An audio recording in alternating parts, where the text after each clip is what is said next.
Cool.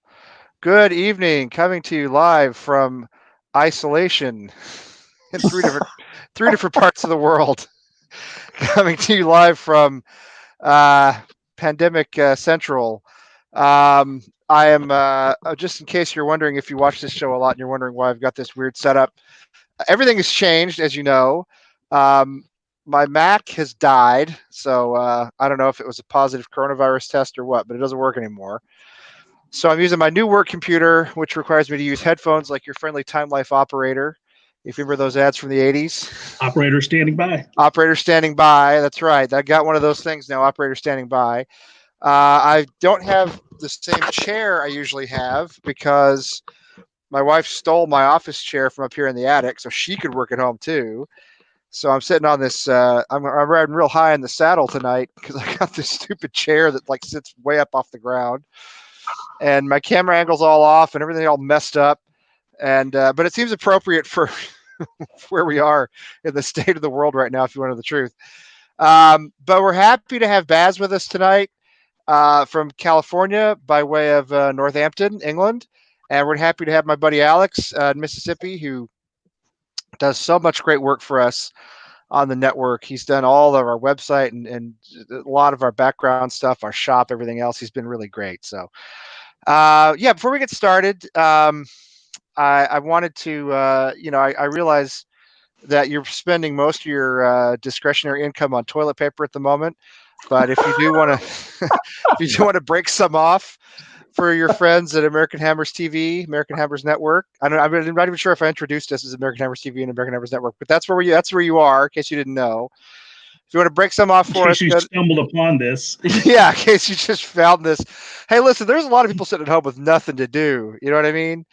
There's only the content on Facebook. The things I have found on Facebook is just amazing. I didn't know Sasquatch. There's a guy that dresses up in a Sasquatch outfit that plays the saxophone. I had no idea. Wonderful stuff. Did you see the worst video of the day, which is all the cringeworthy celebrity singing Imagine? Did you see that one? No, I haven't missed seen that one. Thank God. It's terrible. It's terrible. It starts with Wonder Woman, Gail Gadot, I think is her name. Yeah.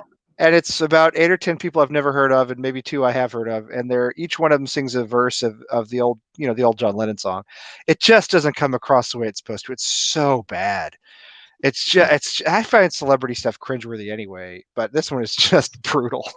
So if you want to have some moments of discomfort after you have an hour of discomfort watching this show, then go ahead and watch that because it's pretty bad. Yes, if you go to our website, AmericanHammers.net, and you want to order stuff, and wipe it down when it gets to your house, we have everything you could imagine with every logo you could imagine on it. West Ham logos, American Hammers Network logos, show logos. Girls in Claret and Blue show logos. That's a popular one. That's a good one. We have our scarves out there. We have tons of stuff. So please take a look. And if you are saving money by not going out to eat at the moment, then maybe spend that money on us instead. That would be great.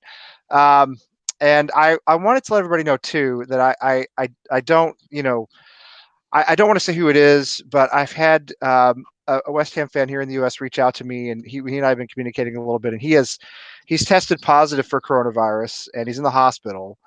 And I just wanted to pass the message along to those of you, whatever it is you do, whether you pray or you send thoughts or you raise a glass or whatever, please do it for this guy. He's going to be okay. I know he will, but it's a rough time. So anyway, He's asked me not to say who it is. I'm not going to say who it is, but he's out there and he's one of us. So let's keep him in mind.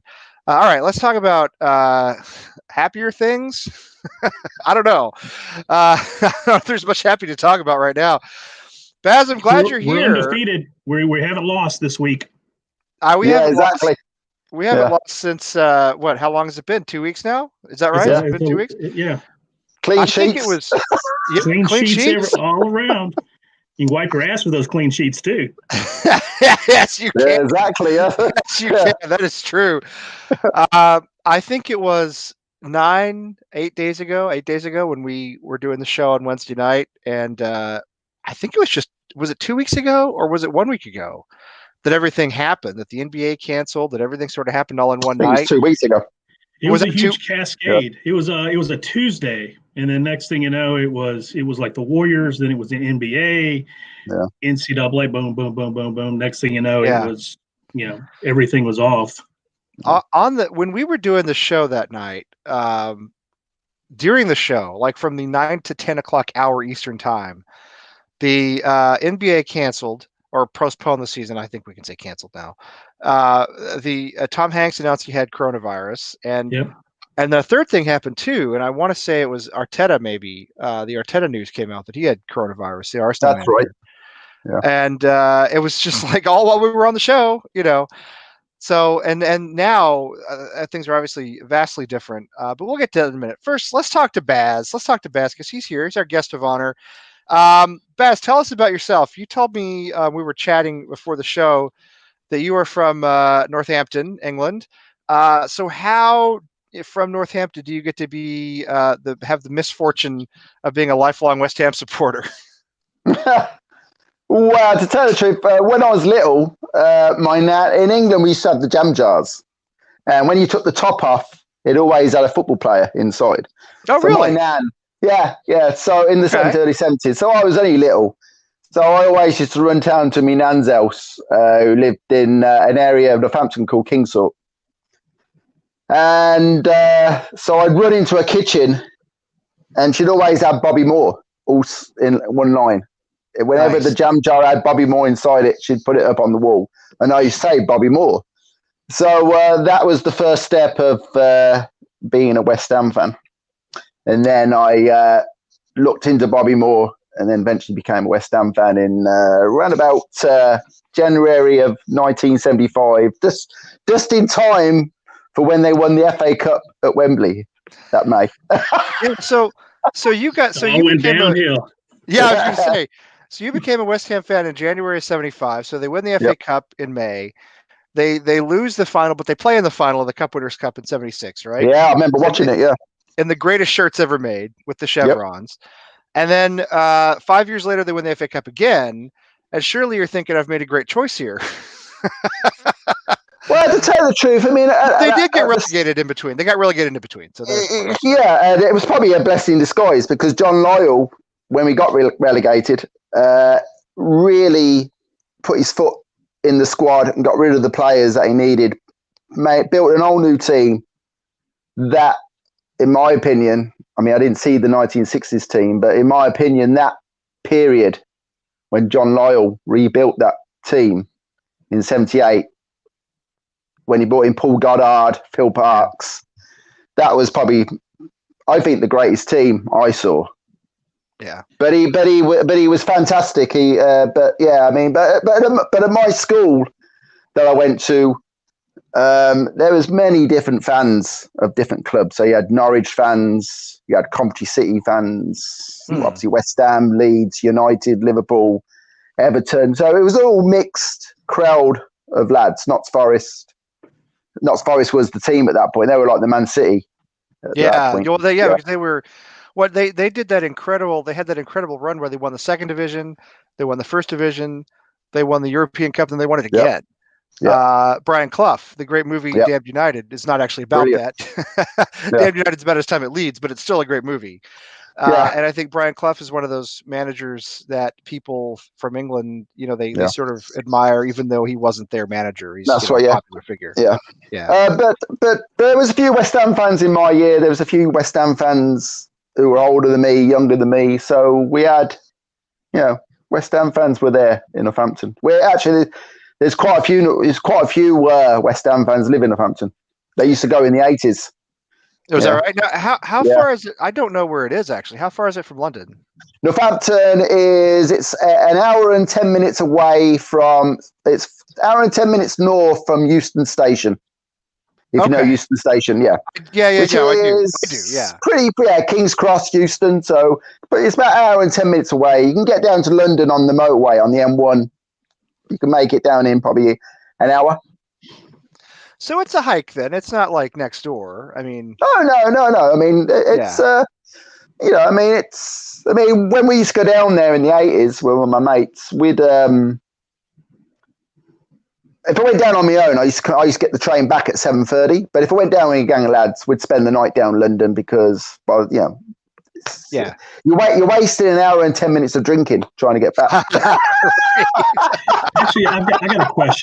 I've got a question. Back in those days, I mean, obviously, I look at it as a kid when playing baseball, and you would, there was one game on, you had Vin Scully doing the NBC game. There was one game, and it was before. Yeah. Could you watch were games on frequently, or Oh no, the only way to get there was listen on the radio or drive there? Yeah, I've listened to it on the radio, or you had one live game on. They started showing live games around about 1981, and it was sporadic. It wasn't every week. Suddenly you get a live game on a Sunday, and I think the first live game was like Tottenham versus Notts Forest, and then you had Match of the Day, which was on BBC One on Saturday nights or Sunday afternoons, and then on the other channels you had it was regional. So for me, Northampton was looked at as the East Midlands. So we had Star Soccer that showed all the Midlands clubs. Yeah. East Anglia had their region, which was Ipswich, Norwich, Cambridge, and then of course Yorkshire, Manchester, Lancashire. It's because like territorial wrestling. You had areas whereas Match of the Day show had no regional because obviously it was BBC. But then when you went into the ITV, the big channel era, the other channels, because we only had 3 channels then. It all depended where you were. So obviously, if you was in Lancashire, you either got Manchester games or Liverpool games. Interesting. No, did you get the whole game, or was it highlights like Match of the Day highlights? No, it was on Match of the Day. So there was so in the Midlands it was Star Soccer with Hugh Johns, and then you had London, which was Brian Moore. I forget what the London one was, but we used to get London ones as well. Then you had East Anglia, which was Anglia football. So it was all Tyne-Tees football, which was Newcastle, Sunderland, Middlesbrough, Hull. And those were highlights. They were like just the highlights, 3 games. Yeah. They pick out 3 games, you got the highlights. So on Match of the Day, you had 15 minutes highlights of 3 games on a Saturday night. It's incredible to me. That's a good question, Alex, because it's incredible to me that there's still this day you can't watch at 3:00 on Saturday, right? Isn't that still the case? I don't think so. Yeah, I think a lot of lads stream it. Oh no, they can stream it. Yeah, but I mean, it's not like on. No. But it's not on TV. It's not broadcast in the UK. No, I think the 12:00 game's broadcast. Yes, I think it's just Saturday at 3 that's not broadcast. Yeah, and then the 5:00 game, the 5:30 game is broadcast. It's kind of like college football here. You've got the 2:30 slot that's going to be the CBS game. Then you've got the ESPN games later at night. So there are time slots for each game. I presume that's kind of what you're saying. Yeah. But I think though, Alex, most games still happen Saturday at 3 in England, and I don't think there is like from 3 to 5. There's like no football on TV at all. And there's no football on. Yeah. That you can't watch it at that time. So because when I speak to my mates back in England, some of them are Chelsea. Dare I say it, Chelsea fans? They never get to see. Yeah, because over here, obviously, we get every game on. So when you sit in the pub, you can. Like, the pub we go to has probably 3 games on, 3 Premiership games, West Ham game, and 2 others. But over there. I'm just ignorant that they can see it, and they say, "No, I didn't see the game. I'm just going to watch the highlights tonight." Speaking of playing or watching games, tell me the trials and tribulations of being a Premier League fan on the West Coast. It's got to suck. It's got to suck. The worst one is the 4:30 kickoffs in the morning. Do you wake up for them, Baz, or just stay up all night? Do you just stay up all night? I have a hard time getting it for those, to tell the truth. Don't blame me. I would too. Yeah. When it's 7:30 on the East Coast, I have a hard time. 7 o'clock's good. 7 o'clock, I'm fine. 7 o'clock morning. I wake up at 6 o'clock in the morning. I'm fine. Get dressed, drive down. Well, my girlfriend drives me down. But the 4:30 kickoffs, they're sometimes a bit too much. Can't deal with it. That's when I wish I lived in New York. Now, do you go down the pub and watch, or do you watch at home, or do you have a routine? Yeah, I go down the Trappist Bar, which is in Pasadena. It's near the college, Pasadena College. Mm-hmm. We used to go down to a place called Lucky Baldwin's, which is owned by the same gentleman. But for some reason now, our local pub is the Trappist Bar in Pasadena. And is that, do you have a little group there? Is that like where the... Oh, yeah, there's quite a few lads turned up, all West Ham. Get the odd Newcastle fan that hangs out with us, but mostly it's West Ham fans. Nice. Yeah, so it's great. Yeah, we have our own pub. Is that like the Los Angeles Hammers group? Yeah, that's the LA Hammers. Yeah, LA Hammers. Okay, that is where you go then. Okay, cool. Yeah. That's what I was wondering about, because we've had guys on here before from the LA Hammers. So yeah. I got a question for you, and this is directed specifically with the times, but just for anybody else in the U.S., I mean, how do you convince somebody to open up at 4:30? I mean, are the bars open? Will they open up? 4:30 they charge. They charge $5 at the door for 4:30. Not at the door, but you give $5 when you walk in, and that goes towards the barman that has to open up, because which is only fair. Oh, it's totally, you got to get up at 3:00 in the morning to set everything up. I mean, they have coffee there, and it's so I agree with that. Yeah, totally. Yeah, it seems totally reasonable. Yeah, for them to show up at 4:30 a.m. seems reasonable. Yeah. I mean, there's a lot of people that want to do that around here, but you just like, how do you approach a bar or restaurant that you want to get up at that time and convince somebody to open up at that kind of crazy time when most people are probably shutting it down. Yeah. Right. Exactly. Right. Well, so you wake up, so you go to a 4:30 game and you walk out at 6:30 in the morning, and it's over. You've done like 2 hours of drinking, and most people are even awake yet. Well, I'm not one of the ones that drinks. Actually, I drink coffee. I can't enjoy beer at 6:30 in the morning. I can't do it. I'm just not. I mean, I used to be able to do it, but I can't do it no more. The last time the last time I had a beer at 6:30 a.m. was I was still drinking from the night before, and you got to be going back a long, long way, a lot of years since I've been able to do that. Yeah. I don't know how lads do it today, because I couldn't do it. I just want a coffee in the morning. That's what I want. So all your friends, Baz, are on. Look at this. You got Julie's here, and Rudy's here. They look like maybe they're from the same family. Yeah, we're all Trappist LA Hammers. Yeah, you got Don is on. Look, is that Maurice Richard that Don's got going in his? I believe that is. Is that Maurice? I think it is. That's cool. I mean, I'm not supposed to like him because he's because I'm a Bruins fan, but whatever. You have to respect the greats. You know what I mean? Yeah. Now I want to hear a little bit about Northampton, because you told me before, when we were on chat earlier, that so I know Northampton's a pretty big rugby town. The Saints club there. So it's Northampton Saints, right? So and you said the football fans and the rugby fans don't like each other. I've honestly never heard of such a thing. I did not know that happened. Yeah, there's a lot of anger between the two, because Northampton Town, which is also known as the Cobblers, they're overshadowed by the rugby club, the Saints, who are huge. Yep.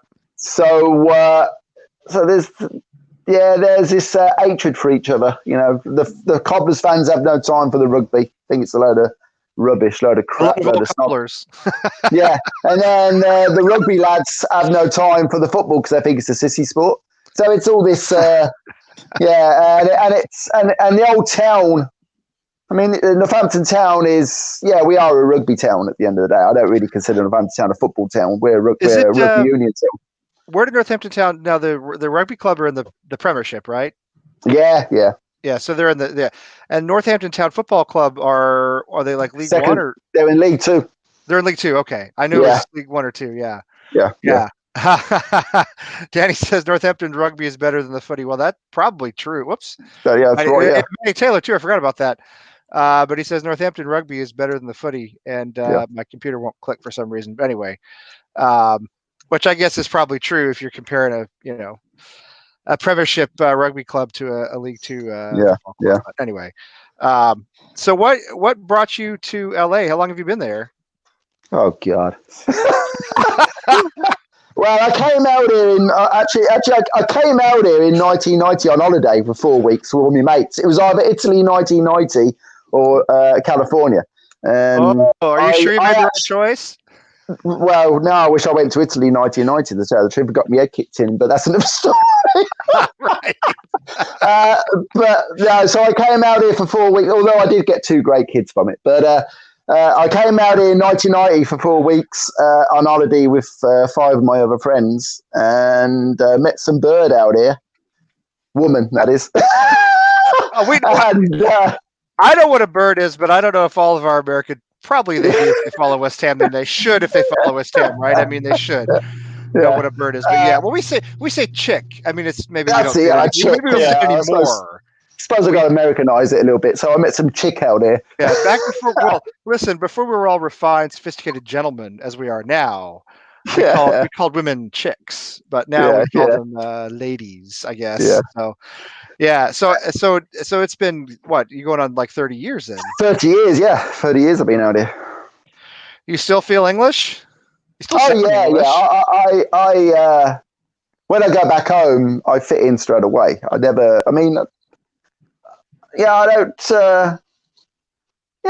never really felt American. Never really took to it. I've always, like even my mates, all my mates I've met out here are either European, African, South American, The only Americans I actually hang out with are the ones at the Trappist bar. Yeah. Yeah. But predominantly, I've always hung out with Europeans, Brits, Africans, and South Americans. I get that. That makes sense. Yeah. Yeah. Yeah. Nice. So we don't really have a lot of football to talk about. No. Only 40 more minutes to cover. No. Well, to tell you the truth, I mean, I saw a bird today on West Ham TV. They said that they've announced that they are going to finish the season, whenever that is. They are going to finish it.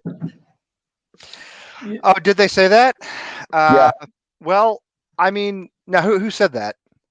Well, that was I'm just going by the 2 lads on West Ham TV in London. Oh, yeah. No, and well, listen, I'm sure they know as much as we do. I don't think anybody knows anything. Yeah. Let me ask you this, Baz. What did you think about Karen Brady publicly saying that she thought the season should be null and void? And then my favorite part is taking a little stab at Liverpool in the Sun, in the newspaper. Everybody in Liverpool hates because of the horrendous coverage of the Hillsborough disaster over the last 30 years. What'd you make of that coming from her? Well, my only opinion, my opinion is that I think that Liverpool have won it. Let's face it, Liverpool have won it. Of course they have. Yeah. Of course they have. Yeah. Let's not be stupid. Yeah, and I mean, I don't know how long this. I mean, I'm not a doctor, so I don't know how long this is going to go on for. I mean, I don't know. Yeah, nobody knows. Yeah, so if it goes on until August, then you're going to have to call it. That's it. Call it time and say. Yeah. Do we start the new Premiership season, or do we continue with the old Premiership season and we push the beginning of that season to October? I don't know, but I mean, at the end of the day, I mean, I know. I don't know if he's there's a gentleman I know who lives in on the East Coast. He was saying the other day, he's a West Ham fan. He was saying that he knows some referee back in England. And he was saying that they were thinking about promoting Leeds and West Brom into the Premiership and making it like a 22 club league next season. I've heard that a lot. I've heard a 22 club league with 4 going down instead of 3. Yeah. I mean, well, we should just talk about this. I mean, how would you? It's hard to ask me. It's hard for me to ask how would you like to see the league finish, because I have been reading somewhat obsessively about this coronavirus stuff, in part because the company I work for does cloud hosting for business applications, and quite frankly, we've had a lot of sales the last 3 or 4 days, not weeks, but days. People from small businesses wanting to get into the cloud because they're going to have to work at home. Their employees are going to have to work at home. So I'm a content writer for the company. I've been writing a lot of content about coronavirus. I can't help but read about it. Yeah. And I'm seeing everything. Thibaut says this won't be happening. Well, we'll see. I don't know. Well, it's possible. I've had to read everything I can read about it. And the predictions I see for a return to normal life range from like 6 weeks, at least in the US. Now, I don't know in the UK. I have no idea. range from 6 weeks to get ready for this 18 months, not weeks, months. That's a year and a half. That seems highly unlikely to me, and I really hope that it won't happen. But I just don't know. So the Euro is canceled, right? Or not canceled, it's pushed back to 2021. Yeah, 21. So we have a whole summer to get the Premier League done. The question to me is, obviously, when do you start? Even if you start in May, that's about 2 months off that the players will have had. That's very much like a closed season. I mean, are they going to just come out and play again? Like, do we just pick up with Wolves? Or Well, so I've heard that West Ham are going to start training tomorrow. they have. I read that. My understanding is they're back in training. Yeah. Non-contact training, whatever that is. But they're doing training.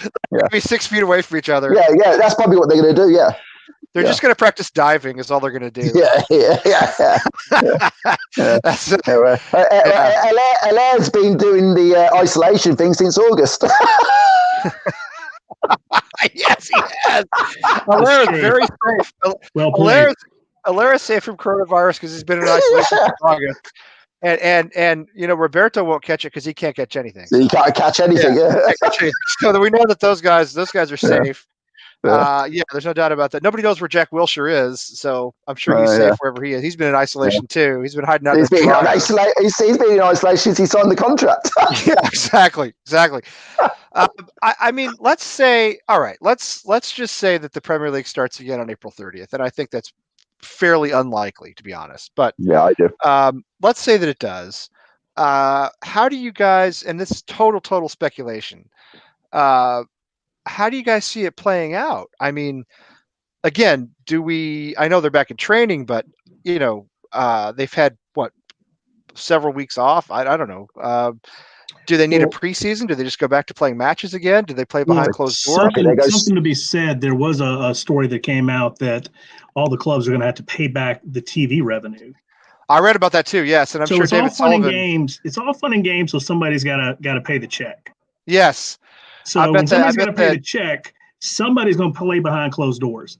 It's all warm and fuzzy, and let's do it. When somebody's got to pay $800 million back, you're damn right somebody's going to start playing. Yeah, I agree. It's and you know what? I'm going to defend Karen Brady. No, go ahead. I think you know what? I think using the words null and void is probably not the right terminology. Yeah. I think you should give Liverpool the title. I do too. You can't keep stringing people along. Eventually, he's going to have to just cut it off and be done with it. Because I agree. I think if you get to, let's just say you get to April 30th. Okay, then it's May. Just cut the damn thing off because there's contracts out there. There's players that want to go play somewhere else. Yeah. There's way too much. There's Green Day concerts at the Olympic Stadium. Yeah, it's messy, but it's the cleanest thing that you can do. She's partly right. I'm sorry. Oh yeah, I agree. I think that you've got to I mean, obviously they've set the date now to April the 30th, but I think you've got to have a drop-off point where you say that's it. If it isn't complete by that date, that's end of season. I'm sorry. It has to be done because there's just too many things in motion that can't be completed if you don't just kill it and be done. Yeah. Well, you start to run into, and I listen, when it comes to what Karen Brady said, the problem that I had with Karen Brady, first of all, she writes a column in the Sun, and that's just exactly an absolutely garbage piece of so-called journalism. It's abysmal. The problem I had with her was that I think she took a little bit of a poke at Liverpool, and she did it in the newspaper that has infuriated Liverpool supporters now for 30 years. And I think it was a dirty thing to do, and I think she knew what she was doing. She knows what she's doing. She's not stupid. Yeah. She's a lot of things, but she's not stupid. Yeah. So I thought it was a classless move, but that doesn't surprise me from her at all. But the whole idea of saying we should declare the season null and void, I think it's a harsh way of saying it. But the whole idea of saying we got to cut this thing off, I'm with you, Alex, and I'm with you, Baz. You really do have to cut it off at some point because you can't. I mean, if you're gonna play in like May, what we have 10 weeks left, something like that. Plus there'd be FA Cup games. FA there'd Cup be, you know, quarterfinals, right. I mean, there's FA Cup, quarterfinals, semifinals, Yep. final, if they're going to even Champions bother with League. that. Right. All this stuff. I mean, you got to play if you're going to start in May, and that the earliest day you could start is basically April 30th, May 1st. And you're going to wrap all this up in what, like a month, 2 months? I mean, you play through the end of June, and all of a sudden it's like, well, they turn around and they're going to play. You don't have a preseason. You're back in August. You You're gotta back set. 6 You weeks gotta later. set. You gotta reset the clock at some point. That's you're- what exactly. It's Yeah. never going to And- end. And you know that whoever gets relegated, this is going to be a storm because they're going to turn around and say, well, hang on a minute, we got relegated, but it was totally interrupted in an important part of the season, which it was. Yeah. There are going to be So- lawsuits. There are going to be Yeah, lawsuits. it's going to be I'm another not saying- Sheffield United. I'm Yeah. saying you Yeah. pay somebody off. Hey, look, man, I know you got relegated. I'm being serious. I mean, that's the only way that you can. That's the only way that you can compensate somebody is say, okay, you got relegated. Yeah, that sucks.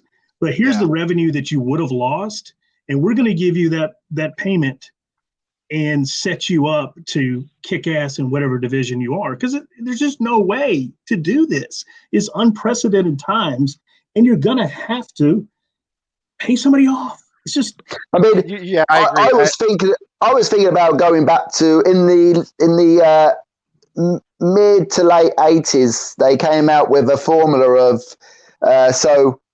the bottom. If you finish third from bottom, I think then you would play the team in which was then the second division, who finished third from top, and they'd have a playoff. Maybe they could do, but then again, Leeds fans and West Brom fans are going to say, well, if Norwich beats us, hang on a minute, we played the whole season and they're relegated more or less. I mean, that's the thing is, I got to be honest with you. I would not want to be part of it. I know we were part of it in the championship. I would not want to be in a relegation playoff. I'd rather we just stay up because a relegation playoff sounds too nerve-wracking to say the least.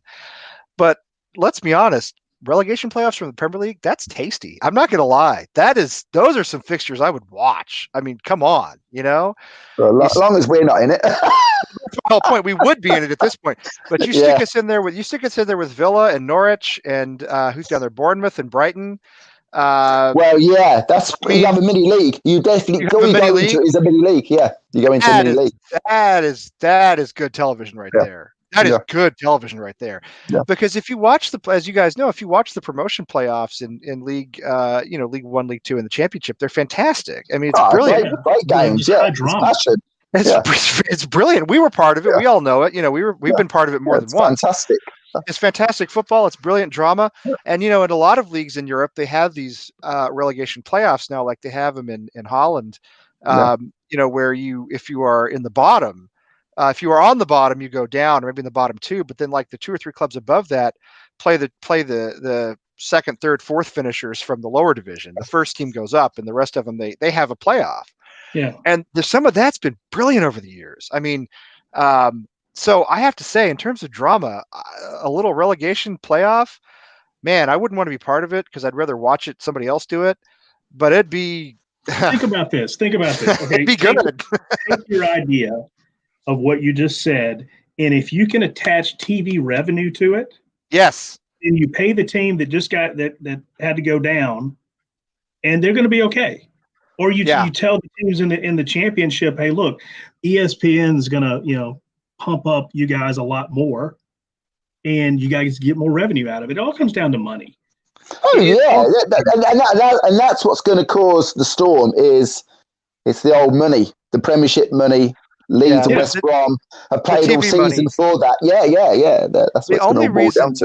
I believe the only reason they're talking about finishing this season is because if they don't, they're going to have to pay back £700 million. I think was the figure I read. It was something like that. In TV money. That's enough to make David Sullivan pause his porno and exactly and look up from his Pornhub subscription and say to himself, "That's a lot of money." Yeah, exactly. And this is a good. Foe asks a good question here. If I can get it to pop up, I mean, what does it mean? I think it means. For us, I don't know what it means. Is this what finally gets the board to sell? It seems like the very worst possible time to sell right now. Like our value would be the lowest, but Well, if they're not going to get, I don't think they can sell though, can they? I don't think they can sell till 2023. well, that's why my understanding is that it's they can't sell. They can, but they would have a major penalty or tax penalty of Yeah, some they'd sort. have to pay the government 20% of whatever. Right. Yeah. Then that goes away in 2023. So Yeah. supposedly we're stuck with them for 3 more years. That's what Yeah. I've read too. Yeah. But I don't know if there's a point at which they say to themselves, we just got to get off of this sinking ship, or if they don't see it that way at all. I mean, what do you guys think? Alex, you're a sports business guy. What does it mean if the clubs have to give back the TV money? What does it mean for the owners and the clubs? Other than what does it do to their budgets? I mean, I don't know. I mean, it's a big deal. I mean, that money's already on the books. You're already planning that money. And if that money's going away, that's a huge hit. I mean, believe me, there are going to be there are some financial analysts with every team trying to figure out the worst case scenario of how we can do this with that situation arising. Because believe me, it again, I said it all comes back down to money. And if there is money going to be lost, they are either going to figure out a way to play, or, I mean, they could defer payments. Hell, I don't know, but there's a lot at stake from a money standpoint. And and again, we talked about your guy at the beginning of the show. I mean, this is a very serious, crisis, epidemic, whatever you want to say. So I don't want to make light of anything. No, nobody does. Nobody does. That's what's going on in the world. Yeah. But and it's not just the Premier League. I mean, it's all sports. I mean, can you imagine how much money CBS lost losing the NCAA tournament? Oh, how many commercials are during a soccer match? Not a lot. Not a lot. No, but we're talking about huge revenue. What about subscriptions? I've got a Premier League subscription. So what? I do too. Now that I think about it, am I getting my money back? Get refunded on that? Am I getting my money back from NBC Sports? I didn't pay that much for it, but supposedly in England, I've heard that Sky or BT, one of those, is not paying the people back their subscription. I heard that too. I heard somebody posted on Twitter, and keep in mind it's Twitter, so we, take it with a grain of salt. But there was a fan who posted on Twitter that Sky, in return for the subscription, gave something like some sort of vouchers and like free calls to landlines or something like that. Isn't there a deal in a year or so that Amazon will take over broadcasting Premier League games? Is that Amazon TV? I heard that. Really? I don't know. Maybe that's a good one, Alex. I'm not sure about that. That's possible. Seems. How long does NBC have it on in their rights to show? That's a good question. I'm not sure the answer to that either. I think NBC has great coverage. I'm just not a huge fan of Gold, because Gold was like a bait and switch. We got that first season of, we got the first season of every game on TV, and then all of a sudden you got to buy Gold. But I thought Fox did a good job of it many, many years ago. Do you ever watch Fox? I did watch Fox. The biggest issue they used to have all the games. They used to have all the games on the Saturday. All the games that were shown all day Saturday. Well, they had them on tape delay, so you could watch the whole game. Yeah. But you might not be able to watch it until like 8 o'clock at night. As opposed to 10 o'clock in the morning. That was my biggest issue with Fox, is that you couldn't watch them live if you wanted to, because they weren't on. But on the other hand, you could watch them all for free. And that's, maybe that was better, everything considered. So Foshizi says Amazon does not have a deal in place. I think Amazon broadcast 1 or 2 Premier League games, if I'm not mistaken, this past season, the season that we're in now. In the UK, I don't think it was in the US. I think it was in the UK, but I don't think that was. I got it right here. Yeah. The Sky has 128 games. BT Sports has, the contract is from 2019 to 2022. Sky has 128. BT Sports 52. Amazon Prime Video 20.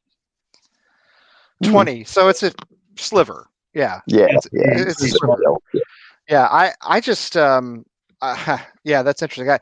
I don't know what's going to happen with any of these things. I didn't even think about getting a refund from NBC, Alex. It's funny that you mentioned that. It didn't even cross my mind. I forgot I even paid for it, but most people probably did. But yeah, it'd be nice to have it back, since I bought the Premier League package. You know what I mean? Not like the Gold package that shows you everything else. It just shows you the Premier League. So yeah. All right. I mean, but that's not there's any other sports on anyway. But it's not even as though they're putting on like Turkish football or whatever still going on, so that we Well, can actually, watch it. The Turkish league got cancelled today. Oh, did it get canceled really? today? Yeah, they cancelled the Turkish league today. Yeah. I know that they were still playing in Mexico. I know And I was going to get all like geeked up to watch one on Saturday, and they're like, "Yeah, Yeah. we cancel it Saturday." I'm like, Yeah. "That's Yeah, it. they I'm cancelled done. it. Yeah. I'm done." Yeah, no, yeah, well, I mean, as we know, it's just been it's kind of been a disaster. Well, you know what? I'm actually playing FIFA 19 on Switch, and I'm Yeah. building a team. I'm like making my own league. I'm just playing. There's no content, so I'm just I mean, like, why not? yeah. Yeah, why You're just not? having fun.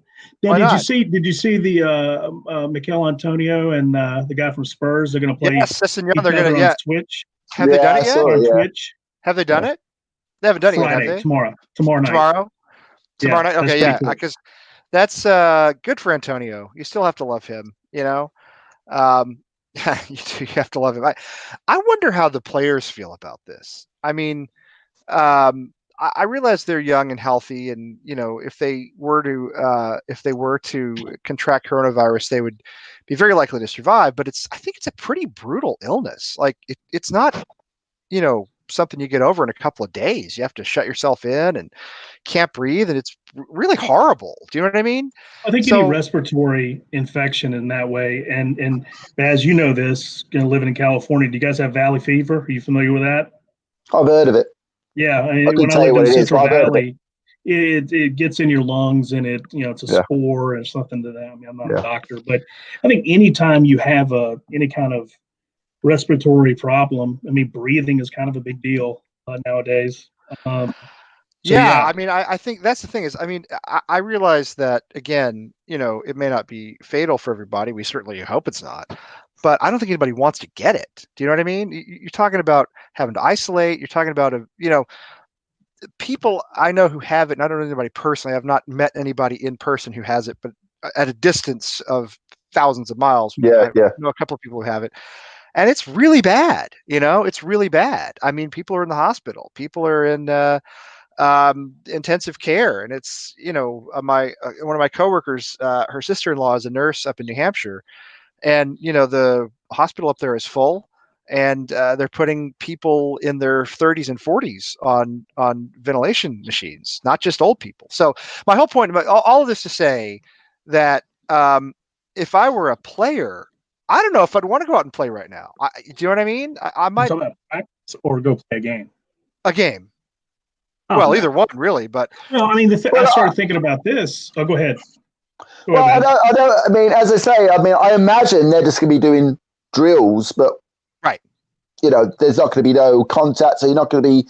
If they play five-a-side, if they play a game, it's just going to be like no tackling. It's just going to be like little one-touch triangles with 6 yards between each other. That's what I mean. I don't. But still, the interaction. I mean, I thought about that when they said the players are going to go back and play it or practice at Rush Green. I was thinking, okay, are they just going to lock these guys up in a room? Like, do they isolate them and test them? Because somebody's going home to their wife and they're coming back. Right. Yeah, I'm sure that they've all been tested for coronavirus. I'm sure that they've all been tested by it before they go training tomorrow. They're all tested. They're all, kosher. But are you going to lock them in? You're going to lock them all at Rush Green and make them stay there?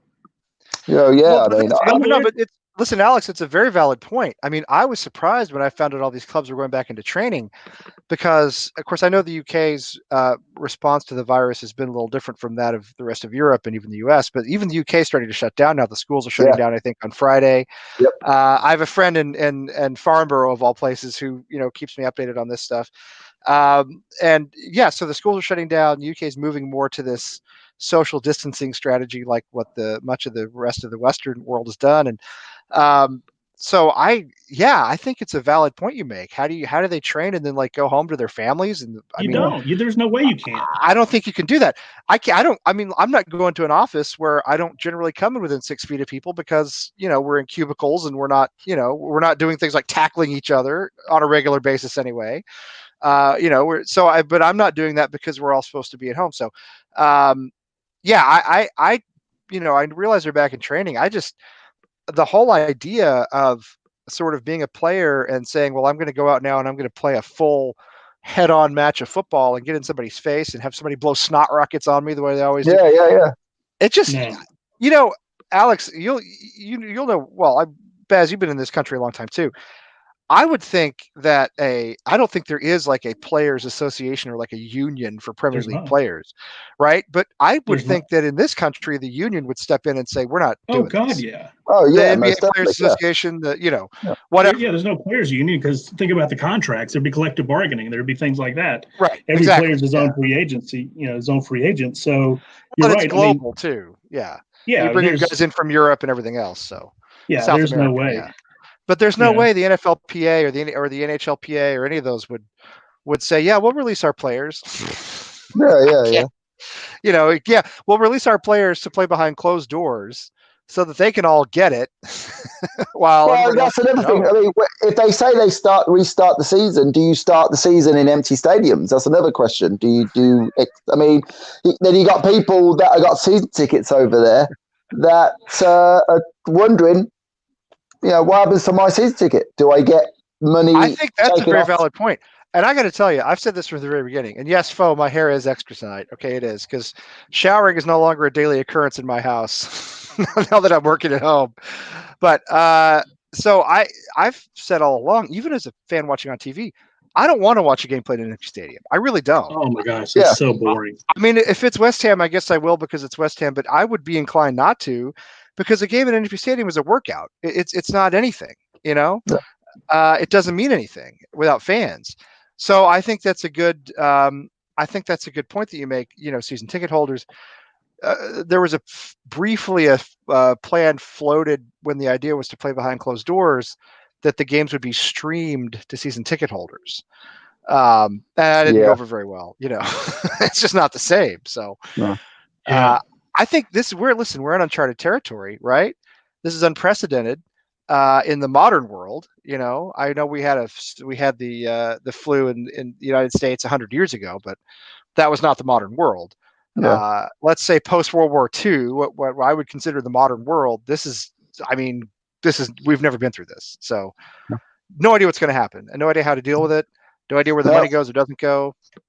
I just don't know. As I say, I mean, sitting here tonight, I'm thinking, how long does this go on for?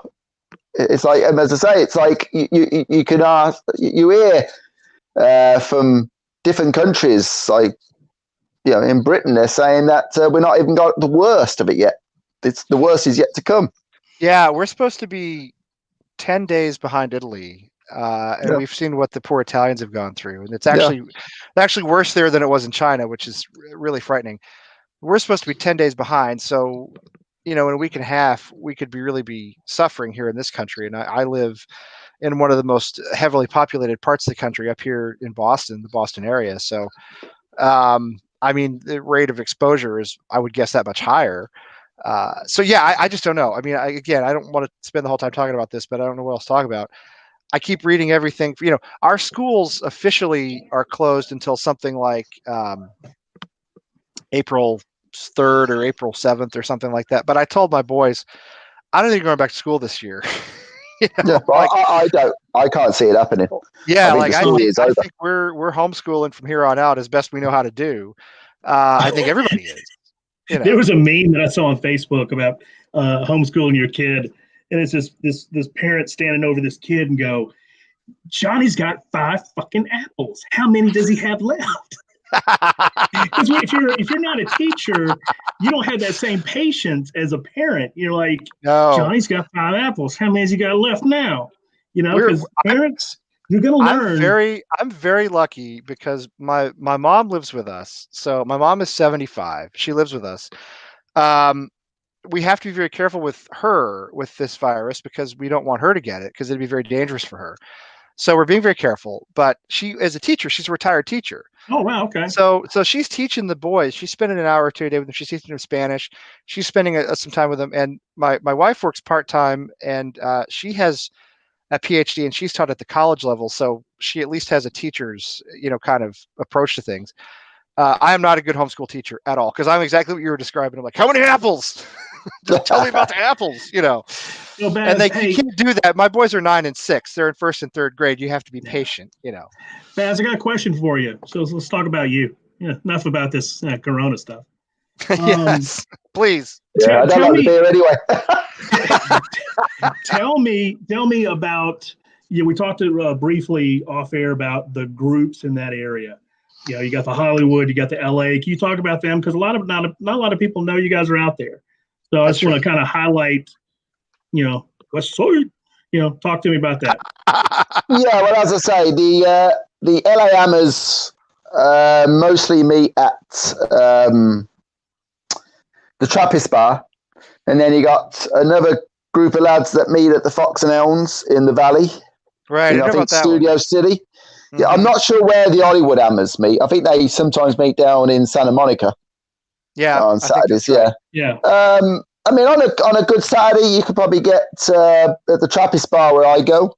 You can on a Saturday you can get between 15. You probably get 25 lads turn up.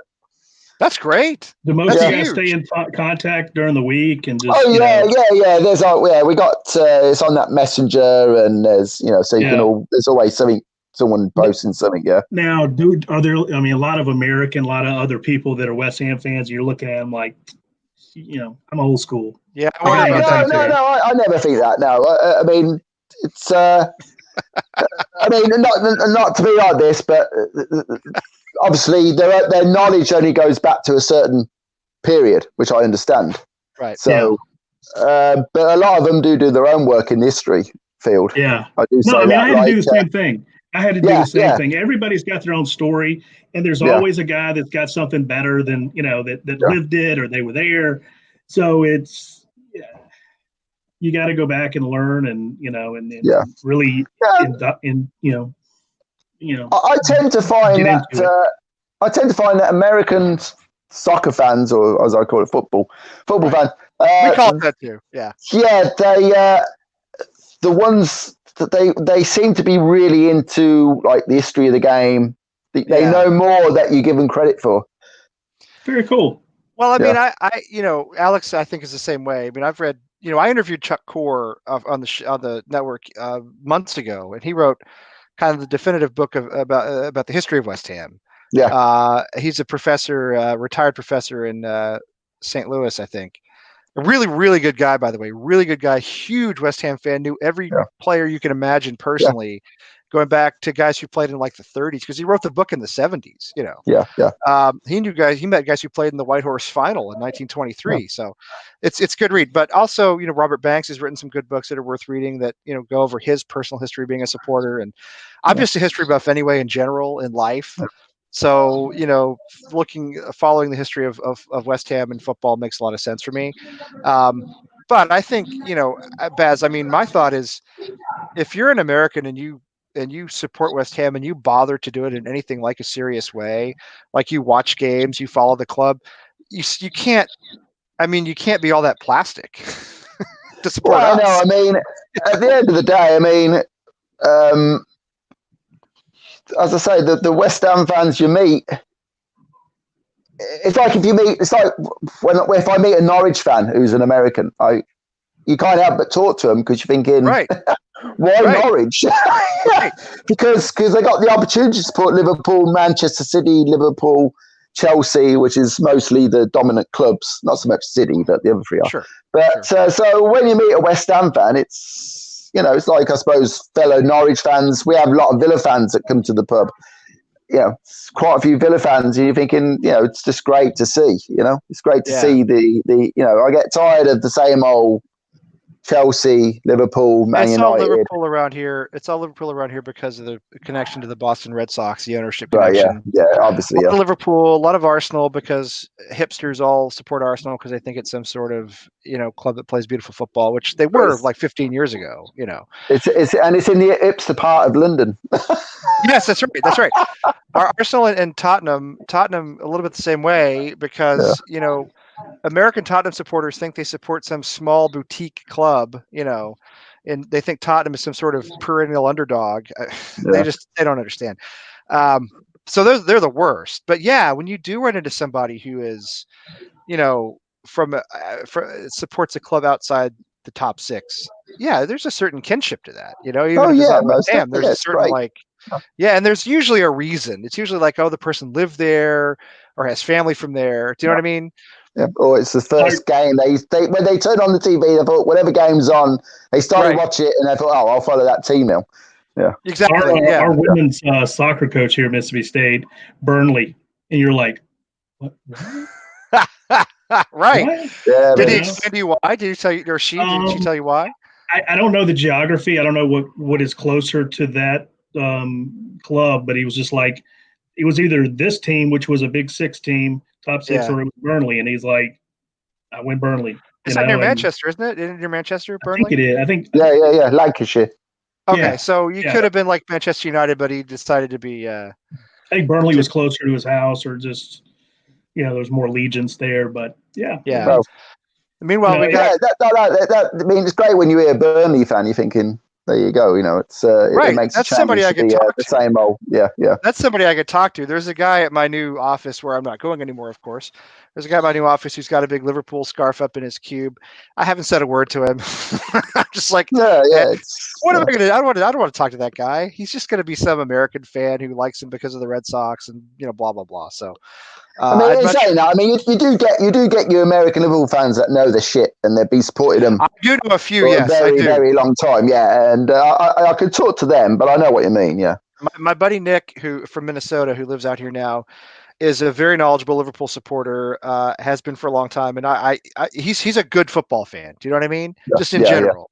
But you get a lot of them who it's just like, oh, that's the scarf they wear on the weekend, and because the team is good and they're successful and they have this connection to Boston, and so that's why they're all for it. I don't know. I think you're kind of if you are. I have stayed away from him, actually. I walk past him all the time, or at least I used to, on the way to the kitchen in the office, and I've never said a word. As you can imagine, I'm a chatty person. I like to chat, Let me ask you a question. Have you two lads been to the Olympic Stadium? No, it's on my bucket list. Not yet. I went to the Boleyn. You went to Hunton Park. What did you think to Hunton Park? Yes, I did. What did you think to it? I went 10 years ago. My buddy Ken, who's usually in the chat room, but I don't see him here tonight. He's a pilot, and he got us first-class tickets, flew us to London first class. We stayed in hotels for free because he travels and he gets all the points, So we basically just paid for the match tickets and a lot of drinks. And this was February of 2010, so 10 years ago. We saw a Tuesday or Thursday night game. It was a Premier League game, West Ham and Birmingham City. Gold Sullivan Brady had just taken over at West Ham. I mean, within like a couple of weeks. And we won 2-0. Diamante scored a free kick right at halftime. I think I remember that. Yeah. We were in the relegation zone. And Zola was manager, and Diamante scored, and then Carlton Cole scored in the second half, and we won 2-0. It was a night game. It was cold. It snowed a little bit. I thought it was absolutely fantastic. I've been to some other football grounds. I've been to Bayern Munich. I've been to Saint Etienne. I've been to. You can go ahead and drink. I've been to PSG. I've been to Paris many times because I used to live there. I thought the atmosphere was magnificent, and the ground was a total dump, if I'm honest. Well, yeah, but it had personality, it had character, it had atmosphere, it had passion. It had character, right? Exactly. Yeah. We had great seats. We were in the East Stand lower. We were close to the action. Diamante was like right in front of us when he scored his free kick. So I thought it was magnificent. But I have not been to the Olympic Stadium, and when my boys get a little bit older. And after they both play soccer, they play football now. So they're 9 and 6, and I'm thinking maybe in a couple of years when they'll remember it a little better. I want to take them over there to see a game. It's something we're going to do. Yeah. Well, now is I guess the time has come for the quick fire questions. Oh yes, I almost forgot. Yes. Please. Well, now wait a minute. Let me ask you this, Bez. Have you been back to the Olympic Stadium? Oh yeah, I went there. Yeah. Okay, you have. I mean, what's your quick contrast to Upton Park? Well, I went to the game against Fulham on a Friday night last year. Remember that? Yes, I do. Yeah. That was the one. Didn't that the one where Chicha scored with his hand? Was that the right one? I don't know because I was so far away from the pitch. I'm trying to remember. I think that's the one. I can't. This might We have been won 3-1. Fulham scored in the first few minutes. Right, Scored in that's after it. 1.5 minutes. And then I think Chicha scored. Yeah, It was I hard remember with his hand. Chicho. Yeah, And then Diop, I think, scored after that Yeah, with a yeah. header. Yeah. I remember it. Yeah. yeah. So we went. So I went there with the open mind, thinking, don't compare.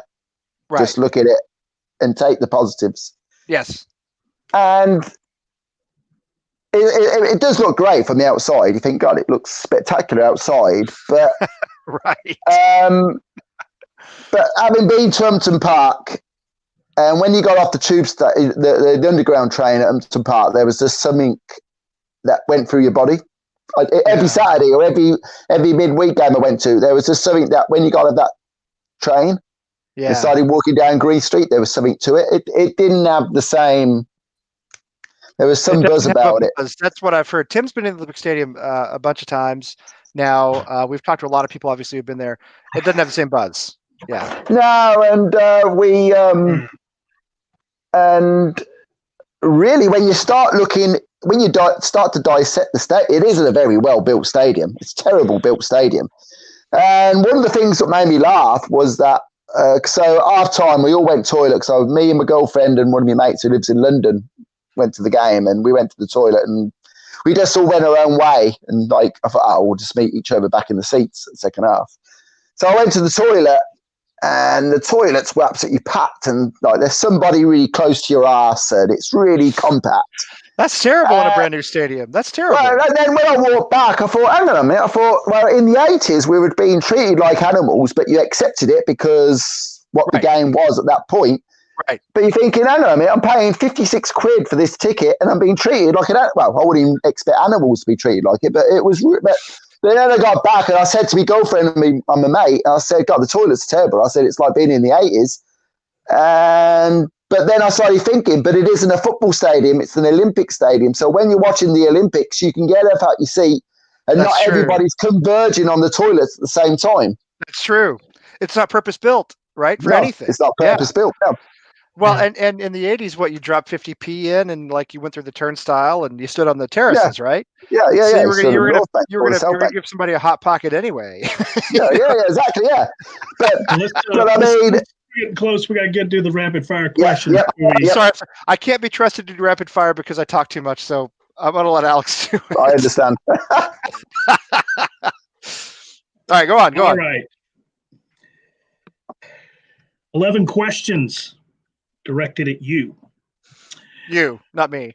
Yeah, him, him. I got you. What would you rather have, a meat pie or an apple pie? Well, to tell the truth, I hate to say this, but I'm more of an apple pie person. I will accept That's the American coming out of me. That's what survey says. Who is your favorite current West Ham player? Mark Noble. Never heard that answer before. Crazy. On the inverse, who frustrates you the most on the current squad? Anderson. Yeah. I love that answer. 100%. Frustrates, yes. Yes. Yep. This is a good one. FA Cup or top 6 finish? I'm a traditionalist. I go to the FA Cup. Okay. What if we make it top 4 in Champions League? FA Cup. Good. FA Cup. Good. I love it. Almost everybody has said silverware. that, by the way. Almost everybody has said that. Yeah. Anyway. What about West Ham do you love? What do I love about West Ham? Their rich history of playing great one-touch football, because that was what they were renowned for. We don't see too much of it now. But I used to, in the 70s, used to watch it, and it was just mouth-watering to watch. You should go. I don't know if you go on YouTube and watch the old games, but some of the football they played, it was like mouth-watering. I love to watch the old matches on YouTube. In fact, we had a watch party on Facebook on Saturday afternoon for the FA Cup final, 1980 FA Cup final. We got together and watched it. It was magnificent. There that day. Were you there? The one thing that amazes me about watching the games from the 70s that I always notice is the lack of grounds crew. Like the field is just muddy and it's terrible. Oh yeah. It's just Derby County. You want to watch Derby County games? yeah. Well, the other thing if you watch them, Alex, too, look how often they don't dive. The players, I mean, they generally speaking, they stay up. You know what I mean? There's not a lot of Because flopping. they're not going to slide Yeah. anywhere. Yeah. Yeah. All right, so what about West Ham do you hate? Well, What do you it's love quite and what do obvious, you isn't it? Well, it's Everything else. Gold, Sullivan, and Brady. I just don't think they've been. If we were still at Upton Park, I would be accepting it, thinking it's West Ham. That's what we do. But for leaving Upton Park and going to the Olympic Stadium and giving people promises, I just think that it's they're just not very good owners. That's one thing that really bugs me about this club. I don't think owners should be seen. You're like a baseball umpire. Unless you screw up, I don't want to know who you are. True. Yeah. Absolutely. They do it to themselves. Agree Yeah. 100%. 100%. What sound makes you happy? If you're happy, Well, that's X-rated. all right. When West Ham score, the roar of the crowd. That's the greatest sound. Both are exhilarating. It's David Sullivan's club. You can pretty much say whatever you want. Well, yeah, exactly. That's why I said X-rated. And the next word is, what is your favorite cuss word? Begins with C, ends in T. Wow. See, that's one that I'm just not averse to. To me, That's okay. proper English. That's proper English. Okay. That's industrial English. English. I mean English, not like Wait, American I English. got to tell this joke, and I said I wasn't going to ramble, but this is a classic. Okay, so it's not a joke; it's a true story. Okay, so we have the talk with our son about the birds and the bees, right? Yep. And you're having that talk, and you feel more embarrassed than he does, and then you try to do everything from the clinical words of things. Yes. And then like a couple of weeks later, he comes home and he's like, "Hey, Mom, what's this C word?" And she's like, "Whoa, you need to talk to your dad about that one." So he comes to me. He's like, "Dude, what's up with the C word?" I'm like, let's see. I kept blowing him off. And finally he says, "What is the C word?" I said, "Well, you know how we're talking about the word, for a woman, that can be that's a really," I said, "that's like the nuclear bomb of cuss words, in my opinion, right?" In this country, it is. Yeah. Whoa. He goes, whoa.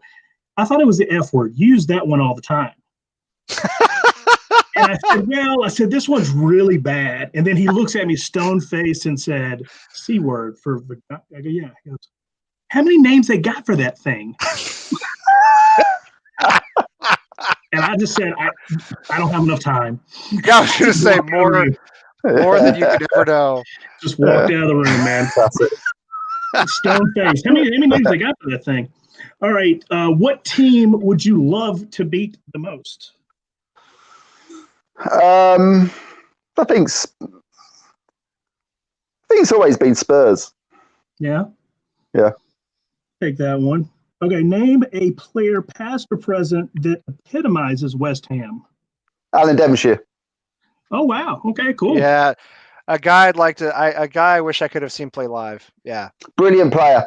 Yeah. You can put Messi, Ronaldo, Neymar in my back garden. If Devonshire was in my front garden, the deck chair would be sitting out in the front watching Devonshire, because he was such a great player to watch. Okay, last and final question. If you could take a time machine, go back and experience anything that had to do with West Ham United, what period of time would you go to? The time, if I had to go back in time, the time would be January 1980 at the Hawthorns, which is West Brom's ground. The run to Wembley from West Brom onwards. When we beat when we got the draw at the Hawthorns, we took it back to Upton Park, and we beat them 2-1 on a Tuesday night. And Ron Atkinson said in a magazine that I used to get when I was a kid, after that game, the next week he said, "There's a good chance West Ham's name will be on the cup in May." And That's awesome. we was on the name. Yeah. That's a great answer. Wow. That's a great That's answer. very cool. Yeah, that's awesome. That's awesome. Well, that's all I got. I'm out. No, Alex, listen, thanks for Fo said he said you're the point guard. It's true.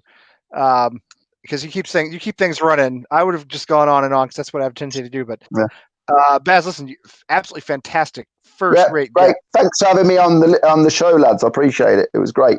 I'd like to do it again. We please do it again. Do it again soon. Yeah. Come on Westside. soon. And I want to say too to everybody who's still watching. First of all, Tebow, I think you said Tebow in the chat that you weren't feeling very well. I hope you're okay. I hope you get better soon. Hope it's nothing serious. Hello to my friends in Ghana. Haven't seen my friends from church lately because we haven't gone to church because it's not been open. But he and I have been talking on What's Up the other day. Great dude, is that right? man.